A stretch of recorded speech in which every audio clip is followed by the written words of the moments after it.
নমস্কাৰ এই মুহূৰ্তত জনাইছো অসমৰ প্ৰত্যেকগৰাকী জনসাধাৰণৰ বাবে কেইবাটাও গুৰুত্বপূৰ্ণ খবৰ। আজি হৈছে ৭ মে। আজিৰ দিনটোতে অসমৰ লগতে ভাৰতবৰ্ষৰ বিভিন্ন প্ৰান্তৰ পৰা কেইবাটাও গুৰুত্বপূৰ্ণ খবৰ যুগুত কৰা হৈছে। এই মুহূৰ্তত জনাইছো আজিৰ প্ৰথমটো খবৰেই ৰাজ্যবাসীৰ বাবে এটা ডাঙৰ খবৰ। আজি ৰাজ্যৰ বিভিন্ন প্ৰান্তত অনুষ্ঠিত হ'ব তৃতীয় পৰ্যায়ৰ লোকসভা নিৰ্বাচন। আজি ৰাজ্যৰ 12খন জিলাত বন্ধ ঘোষণা কৰা হৈছে। ৰাজ্যৰ সাধাৰণ প্ৰশাসন বিভাগে জাৰি কৰিছে এই নিৰ্দেশনা। ৰাজ্যত আজি অনুষ্ঠিত হ'ব তৃতীয় পৰ্যায়ৰ নিৰ্বাচন আৰু নিৰ্বাচনক লৈ 12খন জিলাত বন্ধ ঘোষণা কৰিছে প্ৰশাসনৰ ফালৰ পৰা। আৰু বন্ধৰ সময়ত শিক্ষানুষ্ঠান কাৰ্যালয় সকলো বন্ধ ৰাখিব লাগিব আৰু আজিৰ দিনটোৰ বাবে বন্ধ থাকিব চৰকাৰী কাম কাজসমূহ। আৰু 4টা সমষ্টিৰ অন্তৰ্গত জিলাত বন্ধৰ ঘোষণা কৰা হৈছে। গুৱাহাটী, বৰপেটা, ধুবুৰী আৰু কোকৰাঝাৰ সমষ্টিৰ বাবে অনুষ্ঠিত হ'ব এই নিৰ্বাচন আৰু ভোট গ্ৰহণ হ'বলগীয়া প্ৰতিটো সমষ্টিতে বন্ধ থাকিব বিদ্যালয়সমূহ।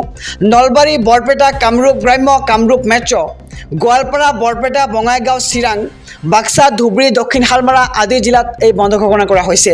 আৰু কাইলৈ অৰ্থাৎ আজি ৰাজ্যৰ 12খন জিলাত বন্ধ ঘোষণা কৰা হৈছে। এই মুহূৰ্তত জনাইছোঁ আজিৰ 2 নম্বৰ খবৰটো।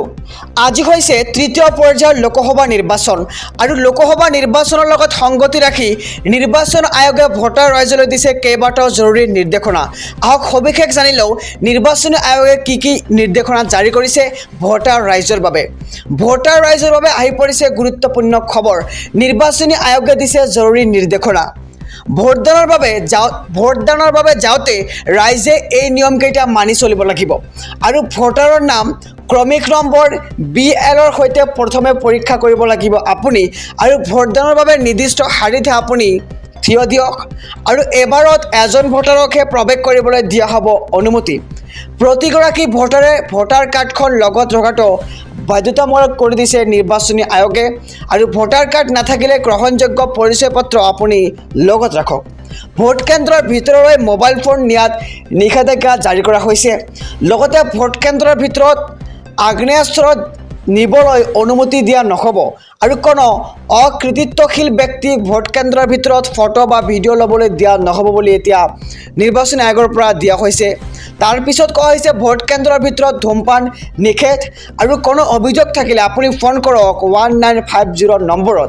আৰু ভোটাৰ ৰাইজৰ বাবে নিৰ্বাচনী আয়োগে দিছে কেইটা পৰামৰ্শ। এই মুহূৰ্তত জনাইছোঁ আজিৰ 3 নম্বৰ খবৰটো। ৰাজ্যত পুনৰ হ'ব প্ৰচণ্ড ধুমুহা বৰষুণ।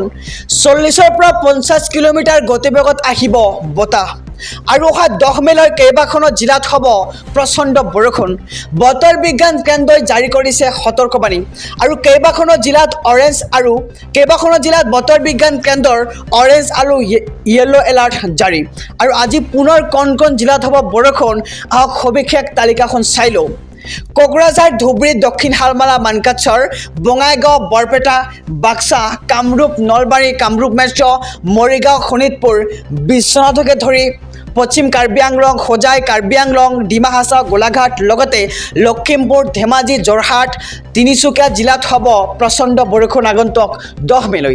আৰু অসমৰ লগতে উত্তৰ পূবৰ অন্য ৰাজ্যতো বৰষুণ হোৱাৰ সম্ভাৱনা ব্যক্ত কৰিছে বতৰ বিজ্ঞান কেন্দ্ৰই। এই মুহূৰ্তত জনাইছোঁ আজিৰ 4 নম্বৰ খবৰটো। যান বাহনৰ গৰাকীৰ বাবে ডাঙৰ খবৰ আহি পৰিছে। বিশেষ কেইটামান ফোন নম্বৰে সহায় কৰিব আপোনাক আৰু এই নম্বৰকেইটাত ফোন কৰিলে আপোনাৰ সমস্যাৰ সমাধান হৈ যাব নিমিষতে। পৰিবহণ বিভাগৰ জনসেৱা কাৰ্যসূচীৰ জৰিয়তে লাভ কৰিব আপুনি বিশেষ সুবিধা আৰু ঘৰৰ পৰাই সহজতে বাহনৰ নথি পত্ৰৰ কাম কৰিব পাৰিব আপুনি। আৰু 1 মেৰ পৰা আগন্তুক 28 মে পৰ্যন্ত লাভ কৰিব এই বিশেষ সুবিধাটো। আৰু নম্বৰকেইটা মুগুল কৰা হৈছে। নম্বৰকেইটা জনাই গৈছোঁ 882275 55738 আৰু এটা নম্বৰ 801113 33013 আৰু 3টা নম্বৰ মুকলি কৰা হৈছে। আপোনালোকে চাব পাৰিছে স্ক্ৰীণত। নম্বৰকেইটা লিখি ল'ব অথবা স্ক্ৰীণশ্বট লৈ ল'ব। নম্বৰকেইটা জনাইছোঁ 91272 06803 লগতে 9577992153 নম্বৰত আপুনি ফোন কৰি এই সুবিধা আপুনি লাভ কৰিব পাৰে। লগতে এই নম্বৰকেইটাত ফোন কৰিলে লাভ কৰিব সমস্যা সমাধানৰ পথ আৰু পুৱা 10 বজাৰ পৰা আবেলি 5 বজালৈ কৰিব পাৰিব আপুনি ফোন। আৰু বিশেষভাৱে সক্ষম বয়োজ্যেষ্ঠ নাগৰিকৰ বাবে এই বিশেষ সুবিধা এতিয়া প্ৰদান কৰা হৈছে। আৰু ইঞ্চুৰেঞ্চ, প্ৰদূষণ পাৰ্মিট ফিটনেছ আদি ঘৰৰ পৰা আপুনি বনাব পাৰিব আৰু ক্ষমা কৰিব আপুনি ইঞ্চুৰেঞ্চ প্ৰদূষণ পাৰ্মিট ফিটনেছ আদি ঘৰৰ পৰা আপুনি আদায় দিব পাৰিব আৰু ঘৰত গৈ পৰিবহণ বিভাগৰ বিষয়া কৰ্মচাৰীয়ে কৰি দিব আপোনাৰ সকলো কাম কাজ আৰু প্ৰতিগৰাকী বাহনৰ গৰাকীয়ে লাভ কৰিব এই বিশেষ সুবিধাটো